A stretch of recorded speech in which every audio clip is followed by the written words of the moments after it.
할렐루야, 반갑습니다. 거룩한 주일을 맞이해서 오늘도 원근 각처에서 또 믿음으로 달려오시고 또 하나님 앞에 예배드리는 우리 모든 성도님들 주님의 이름으로 환영하고 축복합니다.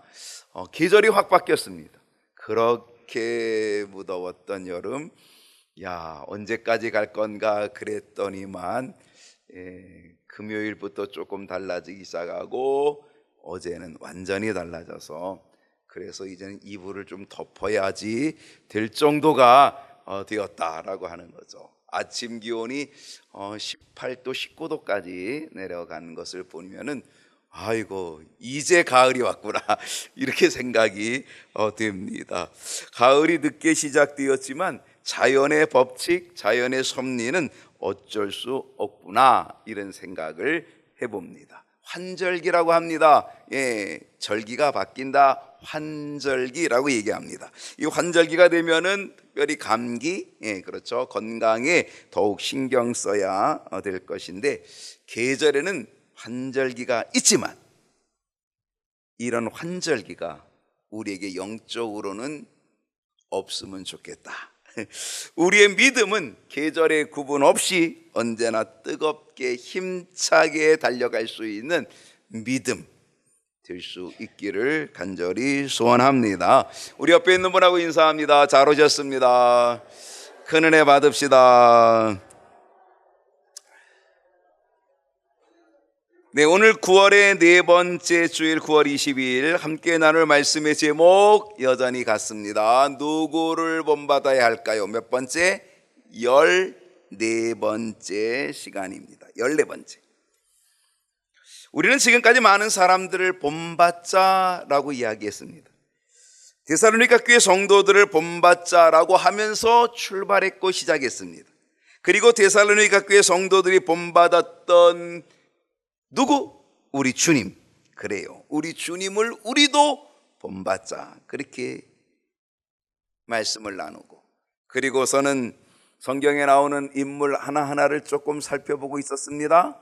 이방의 로마 군대의 백부장이었던 고넬료의 믿음, 그의 경건의 믿음은 정말 뛰어난 믿음이다. 그걸 본받자 그랬습니다. 그리고는 이방 여인이었던 수로보니게 여인, 딸이 흉악히 귀신 들렸다고 우리 주님께 그토록 매달렸던 아주 끈질긴 믿음을 보여줬던 수로보니게 여인의 믿음도 우리가 본받자 그랬습니다. 맹인이면서 거지였던 바디메오, 이 바디메오의 외침, 간절한 외침, 감동적인 외침, 그러면서 꿋꿋한 믿음, 그 믿음을 우리가 함께 본받아 보자, 그런 이야기를 나눴습니다. 그러면서 우리는 지난 주일 새로운 인물을 보았습니다. 누구였죠? 바나바였습니다. 앞으로 해도 바나바, 뒤로 해도 바나바, 앞으로 보나 뒤로 보나 역시 본받아야 될 바나바를 우리가 본받자 그랬습니다. 지난주는 추석과 연휴가 있어가지고 그래서 제가 추석 얘기도 좀 하다가 하나만 딱 한다 그랬습니다. 바나바를 통하여 뭘 본받자 그랬습니까? 중간 역할, 기억하십니까? 중간 역할, 이거 본받자 그랬습니다. 우리는 어디 서나요? 중간 역할 잘해야 합니다. 여러분이 앉아있는 자리에서도 중간 역할 잘하셔야 합니다.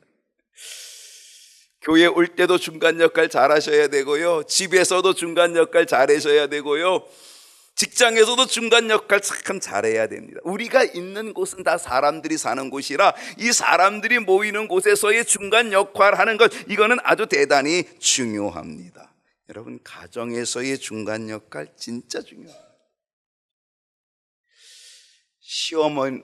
시어머니와 며느리 사이는 어떻습니까?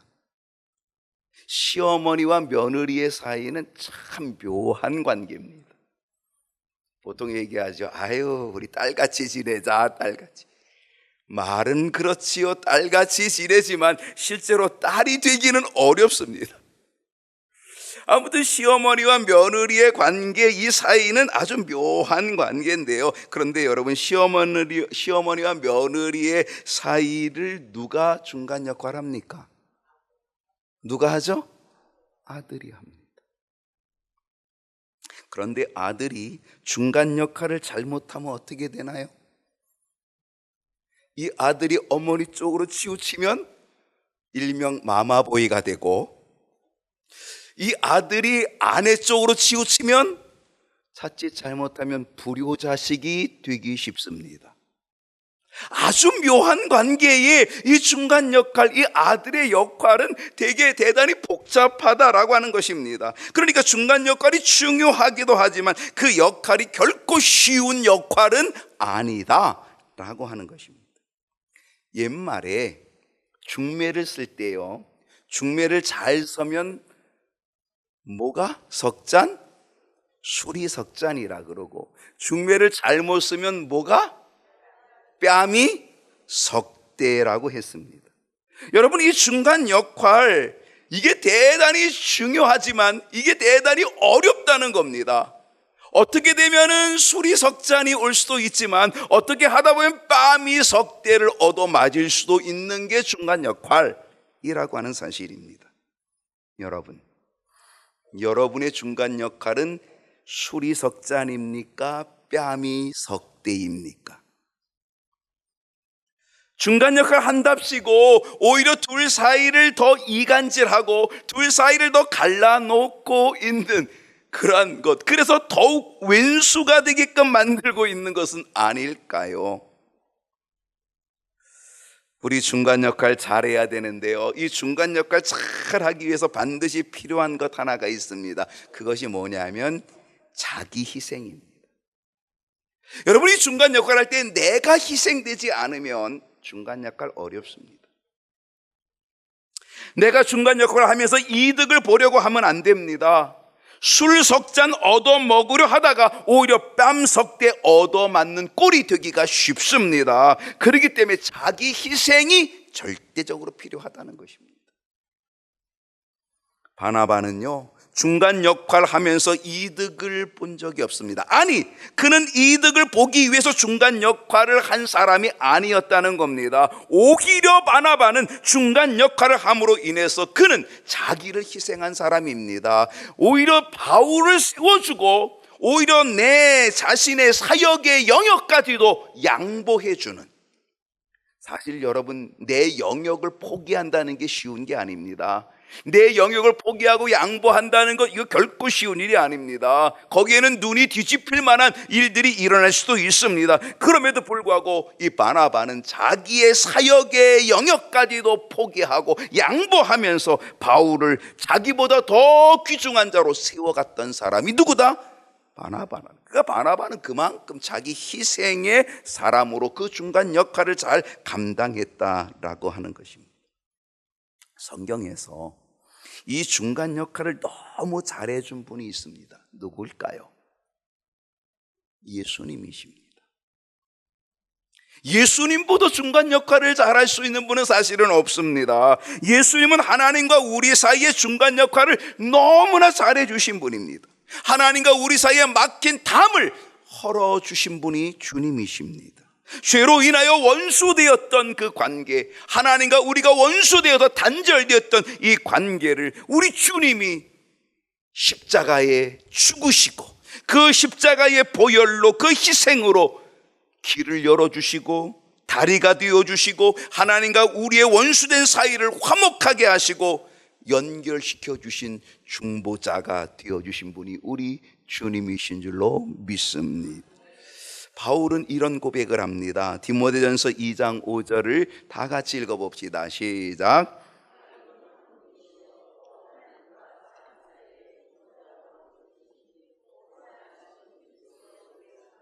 하나님과 사람 사이의 중보자가 한 분이시라는 겁니다. 그분이 사람으로 이 땅에 오신, 하나님이시지만 하나님의 영광 버리시고 사람으로 이 땅에 오신 우리 주님 그리스도 예수님이 우리의 중보자가 되어주셔서 하나님과 우리의 사이에 중간 역할을 해주셨다라고 하는 사실입니다. 예수님은 영원한 중보자이십니다. 예수님은 하나님과 우리 사이의 중간 역할을 통하여서 길을 여신 분이 우리 주님이십니다. 바나바는요, 바로 그 예수님을 배운 거고 그 예수님을 닮은 거고, 그래서 바나바는 초대교회에서 이 중간 역할, 자기를 희생하는 중간 역할을 통하여 교회를 든든히 세우고 사람을 든든히 세우는 역할을 감당하게 되었다는 사실입니다. 여러분, 바나바를 통하여 중간 역할 배울 수 있기를 바랍니다. 믿지 않는 사람과 예수님과 연결하는 중간 역할을 우리가 해야 합니다. 믿지 않는 사람을 우리 주님께로 인도하는 중간 역할, 이것이 전도인데 이것을 우리가 잘 해야 된다는 사실입니다. 우리는 성도들 사이에서도 중간 역할 잘해야 됩니다. 우리 교인들 사이에, 성도들 사이에 화평하게 만드는 이 중간 역할을 우리는 잘해야 됩니다. 바나바 돼야 됩니다. 또 하나, 성도들과 목사의 사이의 중간 역할도 잘 할 수 있는 사람이 필요합니다. 그래서 성도와 목사 사이를 아름답게 만드는 중간 역할, 그러므로 인하여 교회가 든든히 세워지고 그리고 성도들이 든든히 세워지는 놀라운 은혜의 역사가 오늘 저와 여러분 이 경인교회를 통하여서 나타날 수 있기를 축원합니다. 오늘의 주제, 바나바를 통해서 우리는 또 무엇을 본받으면 좋겠습니까? 오늘 3가지 얘기하겠습니다. 지난 주일까지 하면 4가지지요. 자, 중간 역할 다음에 이제 오늘 우리가 보는 3가지 중에 하나는 무엇이냐면 권위라고 하는 것입니다. 권위. 여러분, 권위라고 하면 뭐예요? 권위자, 권세자라고 그렇게 생각할 수도 있습니다. 여러분, 일반적으로 권위는 그런 인식을 갖게 됩니다. 그래서 권위는 권세 있는 힘, 능력, 영향력이라고 그렇게 우리는 이야기합니다. 영어로는 authority라고 얘기하죠. 그런데 제가 말하고자 하는 권위는 authority가 아닙니다. 그런 권위가 아닙니다. 권세 있는 힘, 그것이 아닙니다. 여기서의 권위는 권세가 아니라 권면하고 위로하는 것, 그걸 얘기하는 것, 그게 권위입니다. 뭐 하는 것이라고요? 권면하고 위로하는 것, 권위라고 하는 것입니다. 바나바의 특징 중 하나가 바로 이 권위입니다. 권위자라고 하는 것입니다. 사도행전 4장 36절을 한번 다 같이 읽어봅니다. 구보로에서 시작.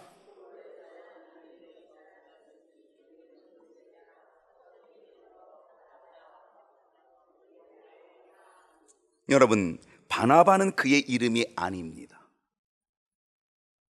바나바는 레위족 사람입니다. 마치 제사장 계열의 족속 레위족 사람입니다. 그러면서 바나바의 이름은 무엇이다? 요셉입니다. 요셉이 본명입니다. 본래 이름이 요셉입니다. 그런데 우리는 요셉이라는 이름을 잘 알아요, 몰라요? 바나바의 이름이 요셉인지 우리는 잘 몰라요.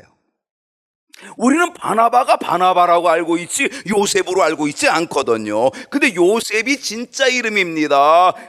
바나바는 뭐다? 사도들이 붙여준 별명이 바나바입니다. 근데 우리는 별명을 더 잘 알고 있잖아요. 요셉은 잘 몰라요. 그런데 바나바는 잘 알고 있습니다. 근데 이 바나바라고 사도들이 이름을 붙여준 이 바나바의 뜻이 뭐다? 번역하면 뭐라고요? 위로의 아들이다. 그러니까 이 바나바는 뭐 하는 사람이었다? 권면하고 위로하는 사람이었다는, 그 일을 너무너무 잘했다는 거예요. 그러니까 그의 본명이 분명 요셉이라는 본명이 있음에도 불구하고 사도들이 그를 바나바라고 붙여줬다는 거예요. 새로운 별명을 주었다는 거예요. 그러니까 그는 요셉의 삶을 사는 게 아니라 그는 바나바의 삶을 살았다는 겁니다. 많은 사람들을 권면하고 많은 사람들을 위로하는 바나바의 삶을 살았기 때문에, 그래서 그를 뭐라고 불렀다? 요셉으로 부르지 않고 바나바로 부르게 되었다라고 하는 사실입니다. 우리도 바나바로 살아야 합니다. 우리도 바나바가 되어야 합니다. 우리도 권면하고 위로하는 역할 분명히 우리가 배우고 본받아야 된다라고 하는 사실입니다. 특별히 우리가 지난주 얘기했던 중간 역할, 여러분, 이 중간 역할을 하는 사람에게 반드시 필요한 것은 권위, 권면하고 위로하는 일, 이것입니다. 그래야 중간 역할 잘합니다. 여러분, 중간 역할 잘하는 사람은요, 권면하고 위로하는 일을 잘해야 이게 중간 역할을 잘하는 사람이 될 수 있다라고 하는 거죠. 여러분, 교회에 직분이 있습니다. 직분이 있죠. 여러분도 직분을 가지고 계시죠? 무슨 직분이 있습니까? 집사라는 직분이 있습니다. 여러분, 집사는 뭐냐면 집, 잡을 집, 일사입니다. 일사. 그러니까 일을 잡았다는 겁니다. 무슨 일을 잡은 겁니까? 무슨 일을 잡았어요? 하나님의 일을 잡은 겁니다. 교회의 일을 잡은 겁니다. 이제는 세상의 일 아니라 나는 이제는 집사가 됐어. 나는 이제는 하나님의 일을 하고 이제는 내가 하나님의 일을 잡은 사람이야 라고 하는 거예요. 그게 바로 집사라고 하는 것입니다. 집사 말고 또 뭐가 있어요? 권사가 있습니다. 여러분, 권사는 뭐 하는 사람이에요? 권면하는 일을 하는 사람입니다. 집사는 하나님의 일을 잡은 사람이고 권사는 권면하는 일을 하는 사람입니다. 그러니까 사실은 권사님은 누가 돼야 되는 거예요? 바나바가 돼야 되는 겁니다. 권면하고 위로하는 일, 정말 이 권사님들이 해야 될 아주 중요한 이 직책이 뭐다? 그것은 바로 뭐 하는 거예요? 바나바가 되는 거예요. 권면하고 위로하는 일을 잘하는, 그게 권사님이라고 하는 사실입니다. 우리 모든 성도들이 권사님, 이 바나바 다 될 수 있기를 소망합니다. 여러분, 누구를 권면하면 좋겠습니까? 누구를 위로하면 좋겠습니까? 내가 누구에게 바나바가 되면 좋겠습니까? 앞뒤를 한번 보십시오. 옆을 한번 보십시오. 내가 누구를 권면하고 내가 누구를 위로하면 좋을지, 내가 누구에게 바나바가 되면 좋을지 여러분 생각하고 오늘 바나바가 되겠습니다. 이런 결단이 여러분에게 일어날 수 있기를 축복합니다. 자, 무엇을 본받아야 될까요? 그 두 번째는 헌신입니다. 사도행전 4장 37절을 보면 바나바의 헌신이 한 구절 나옵니다. 다 같이 읽어봅시다. 시작.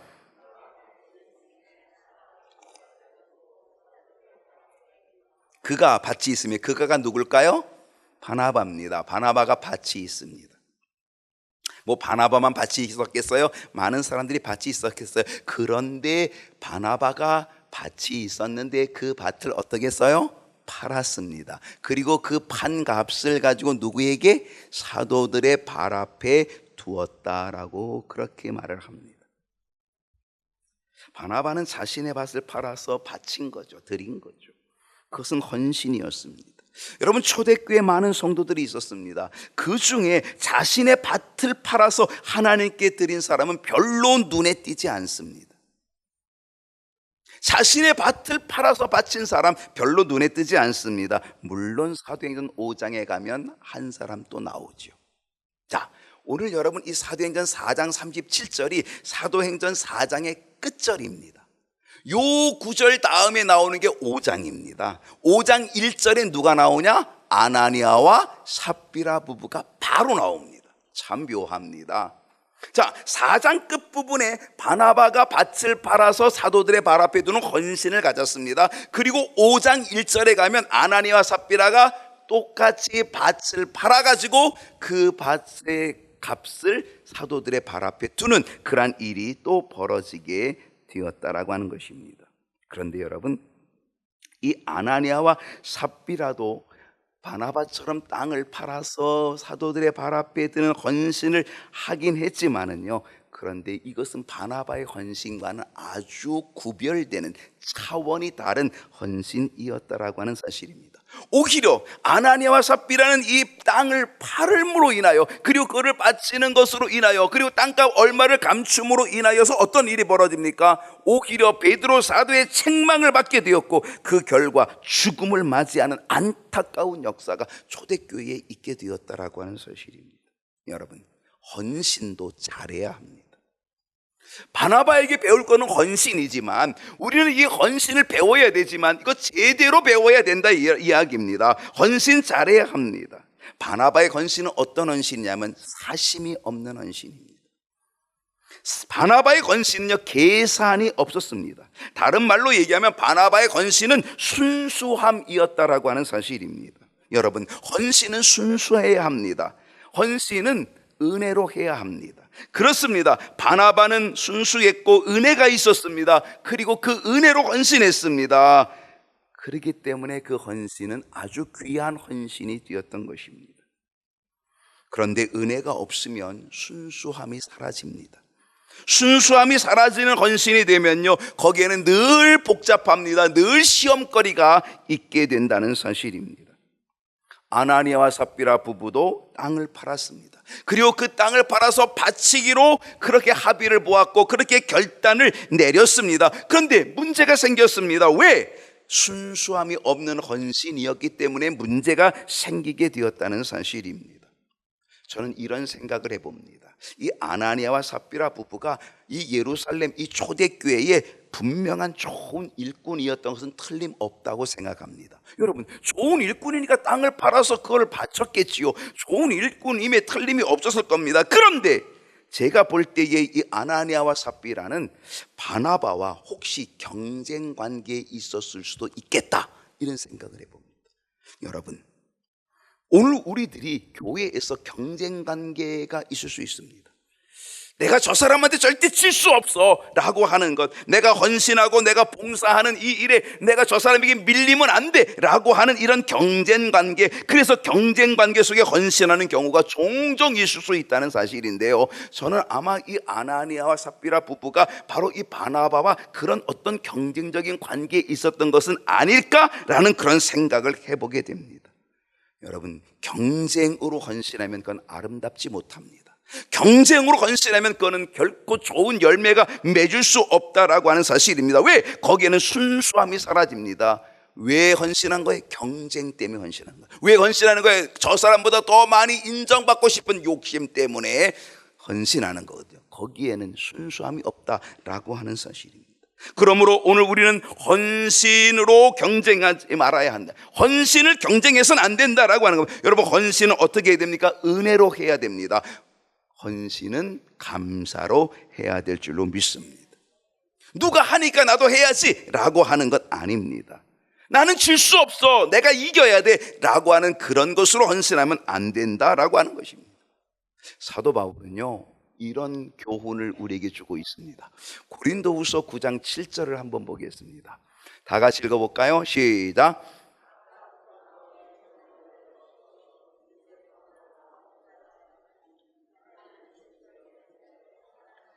사도 바울이 여기서는 헌금에 대한 이야기를 가르쳐주고 있지만은요, 이거는 헌신과도 다를 바가 없는 똑같은 부분이라고 봅니다.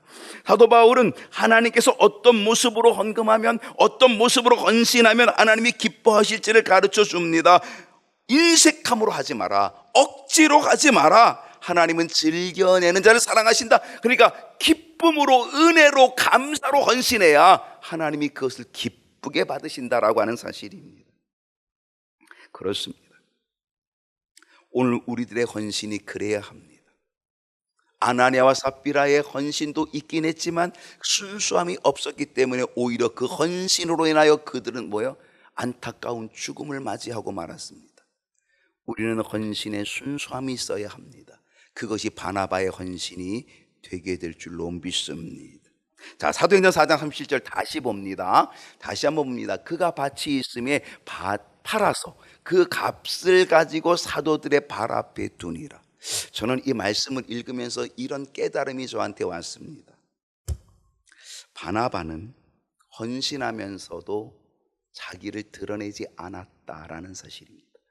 바나바는 헌신하면서 목을 곧게 세우지 않았다는 거죠. 목청을 높이지 않았다라고 하는 것을 저는 엿볼 수 있다는 사실입니다.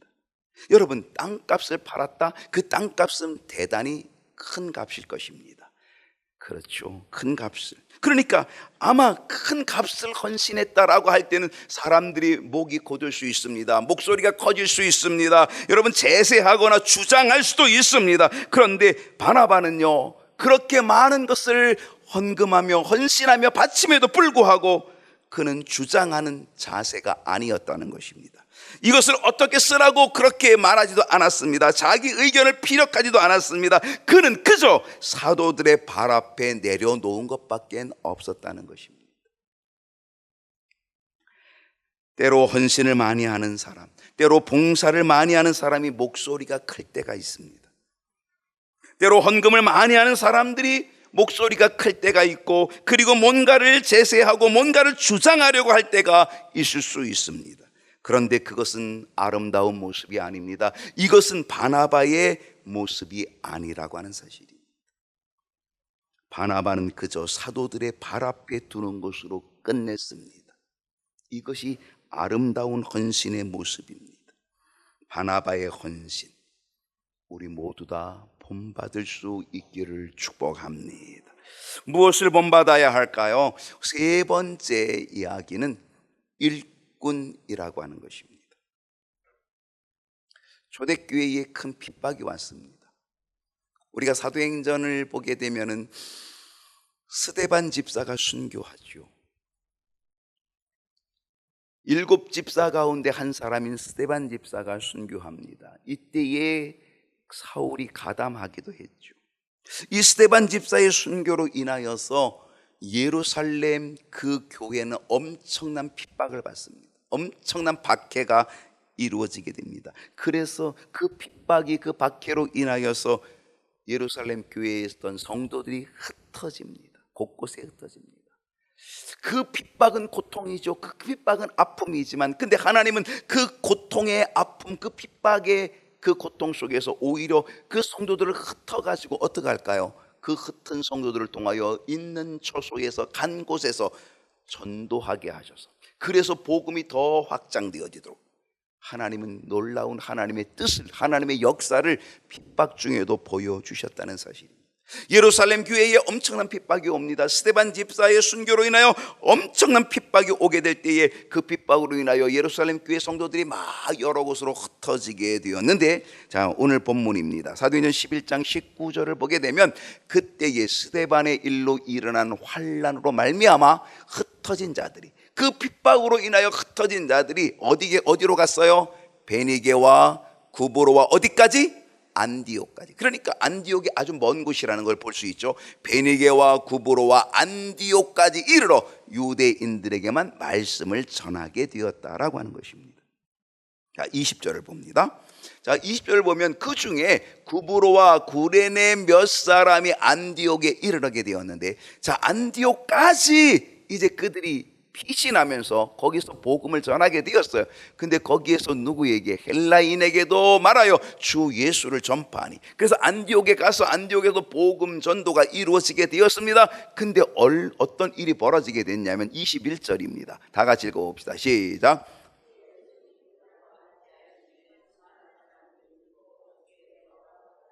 그 핍박 중에 그들이 그 핍박을 피하여서 이제 곳곳에 흩어졌는데 어디까지 갔다고요? 어디까지 갔다고요? 베니게, 구브로, 안디옥까지 갔다는 것. 그리고 안디옥까지 가서 거기서 복음을 전하는데 놀라운 일이 벌어졌습니다. 주의 손이, 성령께서 함께하여 주셔서 수많은 사람들이 믿고 죽게 돌아오는 역사가 나타났다는 것. 믿는 자가 많아졌다는 겁니다. 그 먼 곳에서 믿는 자가 많아졌다는 이 소식이 어디로 전달됐을까요? 바로 예루살렘 교회의 사도들에게 전달이 됐습니다. 그래서 예루살렘 교회가 조치를 취합니다. 와, 안디옥에 그렇게 많은 사람들이 예수를 믿게 되었대 라고 하는 이 소식을 듣고, 그래서 예루살렘 교회가 조치를 취했는데 어떤 조치를 취했는가? 그 다음 절 22절을 다 같이 한번 읽어봅니다. 시작.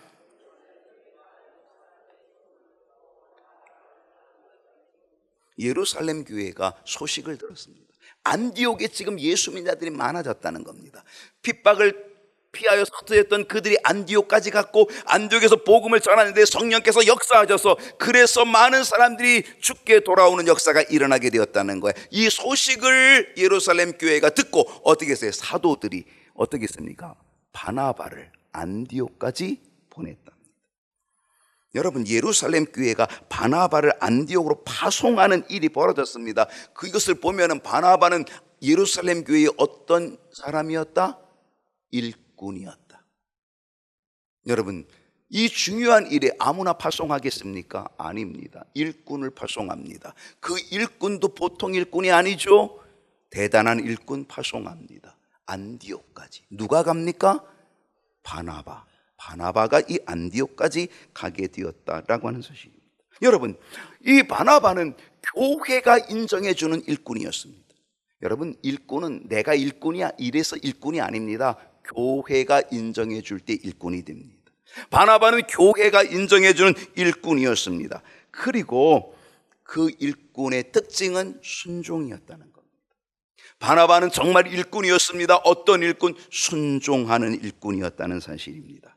예루살렘에서 안디옥까지 거리는 얼마나 될까? 550km입니다. 여러분, 요즘 550km는 별거 아닐 수도 있습니다. 550km 한 5시간, 6시간 정도면 갈 수 있는 거리일 수 있습니다. 그러나 그것은 자동차로 갈 때 그렇습니다. 여러분, 그 당시에는 자동차가 없습니다. 전철도 없습니다. 걸어서 가야 됩니다. 여러분, 걸어서 550km, 여기서 부산까지가 한 400km 조금 넘습니다. 그러니까 부산을 갔다가 아마 대구까지 또 올라올 수도 있는 거죠. 그만한 거리, 550km의 거리. 여러분 보러 가라 그러면 어떻겠습니까? 걸어가야 됩니다. 그 걸어가게 될 때 어떤 일이, 누구를 만날지, 어떤 일이 일어날지 아무도 알 수 없는 위험한 지형이기도 합니다. 여러분, 그곳을 간다는 거 결코 쉬운 일이 아닙니다. 여러분에게 그곳을 가라고 한다면 아마 여러분 어떻게 했습니까? 나는 못 갑니다. 갈 사람을 좀 따로 선택해 달라고 아마 여러분이 못 간다 그럴 가능성이 크겠죠. 그런데 어땠습니까? 바나바는 그곳을 향하여 가는 사람이었다는 사실입니다. 아마 550km를 가려면 아마 일주일 열흘은 걸어가야 아마 도착할 수 있는 그러한 거리였을 것입니다. 누구도 가기를 꺼려하는 그 거리, 그곳. 그런데 바나바는 순종했다는 겁니다. 여러분, 이것이 일꾼의 자세입니다. 이것이 일꾼의 모습이라고 하는 사실입니다. 이사야 6장 8절 말씀, 이사야 선지자의 고백인데 다 같이 한번 읽어봅시다. 시작. 내가 또 주의 목소리를 들으니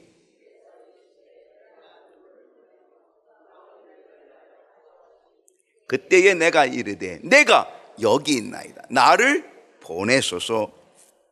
할렐루야. 내가 여기 있습니다. 나를 보내주십시오. 하나님이 일꾼을 부르십니다. 하나님이 일꾼을 찾으십니다. 내가 누구를 보내면 좋을까? 누가 우리를 위하여 가면 좋을까? 그때에 이사야 선지자가 뭐라고 얘기했습니까? 하나님, 제가 저기 있습니다. 쟤를 보내주세요. 이렇게 말하지 않았다는 겁니다. 하나님, 내가 여기 있습니다. 나를 보내주시옵소서. 이것이 이사야 선지자의 고백입니다. 여러분, 오늘 우리는 힘든 것 헌신하려고 하지 않습니다. 힘든 곳에 우리는 가려고 하지 않습니다. 바나바의 헌신은요, 정말 일꾼 순종의 헌신이었다는 것입니다. 그 먼 곳을 마다하지 않고, 그 위험한 지역을 마다하지 않고 그는 그곳에 가게 되었다는 거죠. 순종함으로 가게 됐다는 거죠. 그렇습니다. 일꾼은 순종하는 사람입니다. 비록 550km 먼 길을 보내는 그러한 길이라 할지라도 마다하지 않고 그 길을 아멘으로 순종하며 가는 사람, 그 사람이 일꾼이고, 우리는 그 일꾼의 모습을 순종으로 배워야 될 줄로 믿습니다. 나는 일꾼입니까? 일꾼이라면 오늘 나의 순종은 어떻습니까? 바나바를 본받는 일꾼, 바나바를 본받는 순종이 저와 여러분에게도 있기를 축복합니다. 주님, 바나바가 되겠습니다. 바나바를 본받겠습니다. 우리 함께 기도하십시오.